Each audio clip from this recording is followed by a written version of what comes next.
The woman only came to the clinic to have a minor wound bandaged, but the doctor insisted that she undergo general anesthesia. This unusual decision quietly marked the beginning of the tragedy that followed.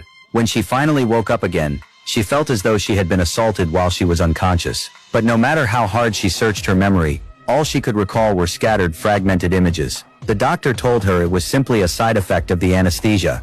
He explained that mild hallucinations were common after waking up. Faced with the doctor's calm and confident explanation, Kimberly began to wonder if she had been overthinking everything. With no other choice, Kimberly left the examination room still filled with doubt. But the strange sensations that continued throughout her body kept reminding her that something wasn't right. Determined to uncover the truth, she rushed to another hospital. Nervously, she underwent a comprehensive physical examination. Every second she spent waiting for the results felt like torture. Before long, the test revealed that Kimberly's body contained DNA belonging to an unknown man. At that moment, her worst fear became a reality. Without wasting another second, Kimberly rushed to the police station with the test report to file a complaint. She hoped the police would uncover the truth as quickly as possible. However, when she revealed the name of the person she suspected, the detective looked genuinely shocked. The doctor was highly respected throughout the community. Many people in town had received his help. In everyone's eyes, he had always been a trustworthy doctor. He was also known for being humble and courteous, and for treating every patient with great care and responsibility. No one believed he could possibly commit such a monstrous act.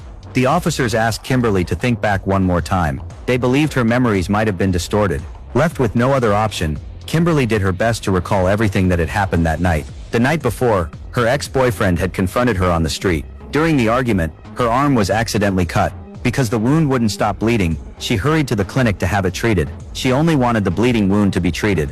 What she could never understand was that after seeing such a tiny cut, the doctor insisted on administering anesthesia around the wound. Not long afterward, Kimberly completely lost consciousness. When she woke up again, her memory had become fragmented. Only a few faint and blurry images remained in her mind. After hearing Kimberly's vague account, and confirming that her body showed no obvious signs of violent assault, the detective concluded that she was most likely still affected by the anesthesia. But to the police's surprise, Kimberly remained absolutely certain. She firmly believed her instincts were telling the truth.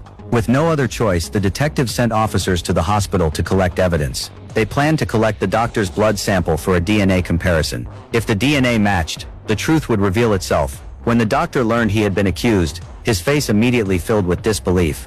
But was that look of shock the reaction of an innocent man falsely accused, or merely an act after realizing his crimes were about to be exposed? Because the doctor had once treated the officer's wife, the officer had already placed complete trust in him. So before the investigation had even begun, he told the doctor everything Kimberly had claimed. In his opinion, the doctor's character was well known and respected by everyone. There was simply no way these accusations could be true. The officer then asked the doctor for a blood sample, planning to take it back to the police station to compare it with the suspect's DNA. But after already understanding the whole situation, he did not hesitate for even a second. He voluntarily handed over a vial of his blood, as if he had absolutely no concern about the outcome of the investigation. After returning to the police station, the police immediately carried out a thorough comparison. However, the DNA extracted from Kimberly's body did not match the doctor's blood sample at all. This result only reinforced the officers' belief. They believed that Kimberly had simply misunderstood the doctor. The officer immediately drove after Kimberly. He even announced in front of her daughter and the other parents that Kimberly was suspected of falsely accusing the doctor of assaulting her. I'm here to tell you there was no DNA match between the individual you accused. It had to match. Well, it didn't. Maybe if you gave me a list of all the other guys it could have been?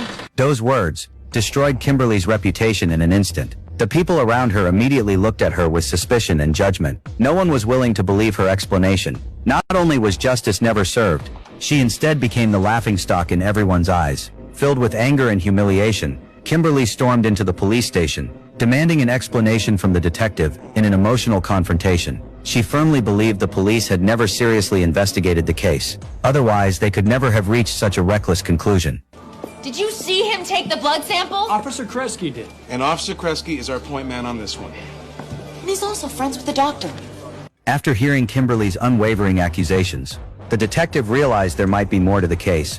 He immediately called the officer in charge of the investigation. Faced with the detective's questioning, the officer no longer dared to hide his own negligence. He could only admit that he had failed to follow proper procedures, and had even decided in advance that the doctor was not a suspect. At that moment, Kimberly finally confirmed what she had suspected all along. The police had investigated the case with prejudice from the very beginning. To force the police to reopen the investigation and uncover the truth, Kimberly had no choice but to threaten to expose the case to the media, demanding that the detective personally return to the hospital to collect new evidence. Although the detective still believed the doctor was innocent, by this point, however, he had to provide answers to everyone involved. So he personally headed to the hospital to reopen the investigation from the beginning. But was the doctor truly innocent, or had he been carrying out a flawless deception all along? As the detective digs deeper into the case once again, a truth that will completely shatter everything everyone thought they knew is about to be fully revealed in the next part.